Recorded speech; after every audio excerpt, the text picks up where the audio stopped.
tugenze ku nsonga z'omuyimbi w'eggwanga zikyagenda ddala mu maaso bannange munaatusonyiwa oyinza okugamba nti ez'akafeero nga ziganye famire y'akafeero erimu ebiwayi kati waliwo abatakkiriza nabaana nga bw'omanyi nti DNA yasooka abaana bonna DNA yalaga nti Kafeero yaleka abaana 4 kati luli nakuwa bali DNA be yaboola nga bagenze wa Minisita Balamu olwaddako Minisita Balamu n'agezaako okuyita ettiimu ya Swazi bano DNA be yalaga nti baana ba Kafeero ne batalabikako kati wiiki eno jo baalabiseeko ne bagenda wa Minisita Balamu bonna ne bagenda lumu okuba ate nga battaanya ensonga enkulu eri mu ddiiro akadde kano baagala ekivulu kya Paulo Kafeero kibeeyo nga 17 era olunaku olwaleero bagenda okuba ate nga basalawo balabe kubanga kati yembeera ekyaliwo ebimu nga bwe byabadde kwabadde kusika muguwa kwerangira kutunda kye baakoze musajja wange Swaziniga ulira by the way kirala honorable kyensaba omwana ono alekerawo okugamba nti entunze byatalinaako you give me proof honorable okwewunyize nina kyati yo n'omwana nga ngamba atunze oluyimba lwa taata I swear to God yino kyati yaffe honorable kangireeta nga ngamba ntunze galenzi mwe mukulu wange bampadde miliyoni emwe ne namba siyo lekanjirage honorable but I've not talked about him. You know, chatty. You know, chatty.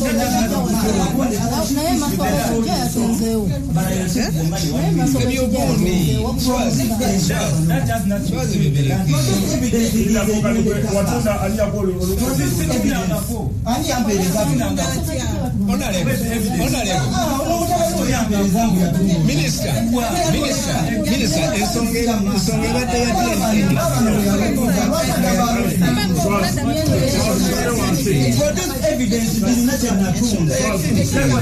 Produce evidence. Olutalo lwabadde lunene nnyo mu ofiisi ya Minisita Balamu. Balamu yalagidde baziikule kubanga bali abaana DNA yasuula bo tebakyakkiriza nti bino musaayi nti ate yali muganda wa Kafeero akina bagamba basooke bagende Bukunja bajjeyo Gumba bagende mu DNA. Swaziniga bamulumiriza okubanga yatunda ettaka ulira bwe kyabadde senga wagamba mu kumaso g'ekijja watunzeewo yatunzeewo aleetewo senga ule yayogera senga they created land Uncle Balam tetwatomera bwerere senga mwatuweerera eri ettaka liriko caveat let us call the chairman because you saw oliawo yali asabana naka contract katunda honorable tulinda okugambi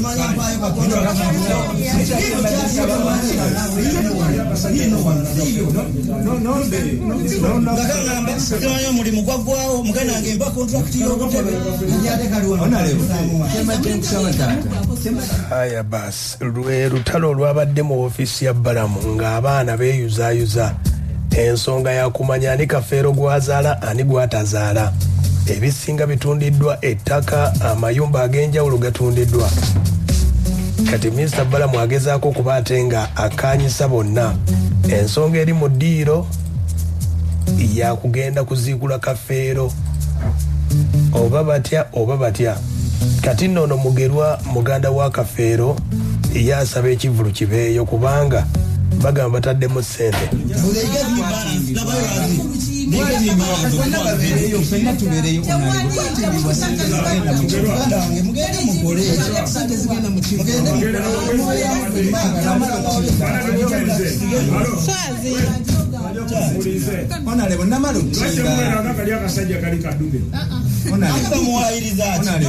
mwana wa family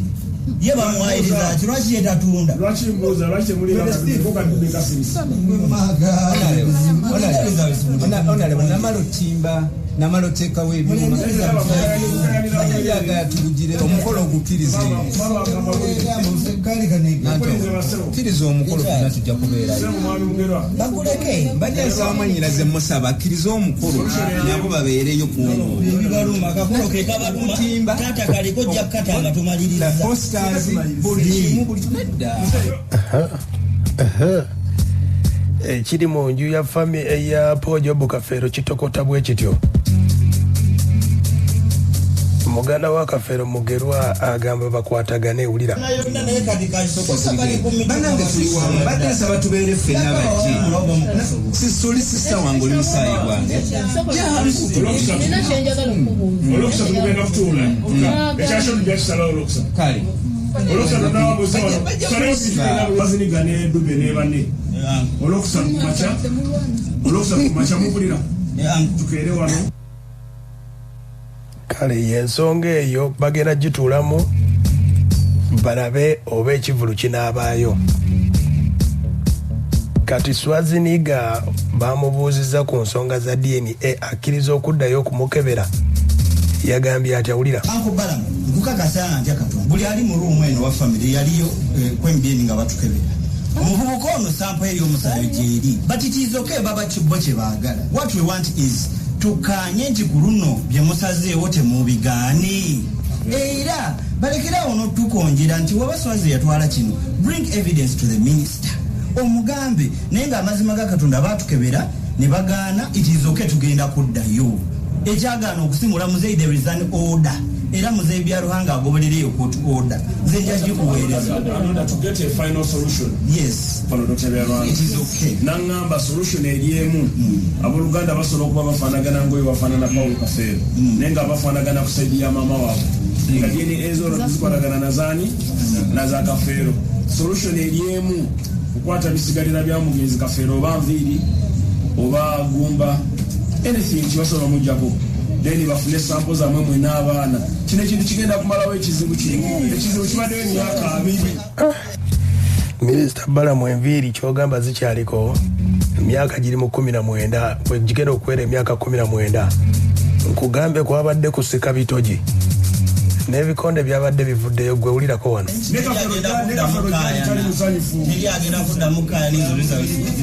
njagala bino biveewo biggwe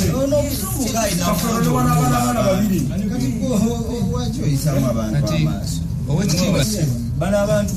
batufutako nga tukyali bato nze muzeeyi yafa nina emyaka 9 tebatwala ku musaayi omusaayi batujjako gwani ono nze nina bujulizi nti mwana tebakujjako musaayi gwe bakebere ogwono tebakujjako musaayi lwaki wajja why did you refuse? I was young, you were young, your mother was there. You're confused. No, you're confused. Okay. Your mother was there.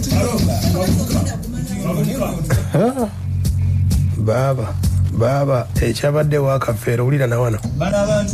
batufutako nga tukyali bato nze muzeeyi yafa nina emyaka 9 tebatwala ku musaayi omusaayi batujjako gwani ono nze nina bujulizi nti mwana tebakujjako musaayi gwe bakebere ogwono tebakujjako musaayi lwaki wajja why did you refuse? I was young, you were young, your mother was there. You're confused. Era Kafeero yagamba ati omulamuzi yagamba kooti adijandi ne Balamu yagambye nti bajja kuddamu olutuulo olulala naye basalewo ekivvulu kinaabaayo batekiibeewo naye ng'ensonga za DNA be yasuula Kafeero tayinza kuba ng'aleka abaana bana bali DNA be yasuula be bagamba ne bassenga be bagamba kati bano DNA be yalaga nti baana ba Kafeero bali balumiriza nti buli kimu bakitunze. Kafeero yakuba obuyimba bungi nnyo musaayi gwange ensi bwetyo n'endala nyingi nnyo naye kyekyo nno ekikyali mu famire kati era leero batudde okuwulira ekivulu bagenda kikkiriza oba bwe ngaleeta enkya era teweekanga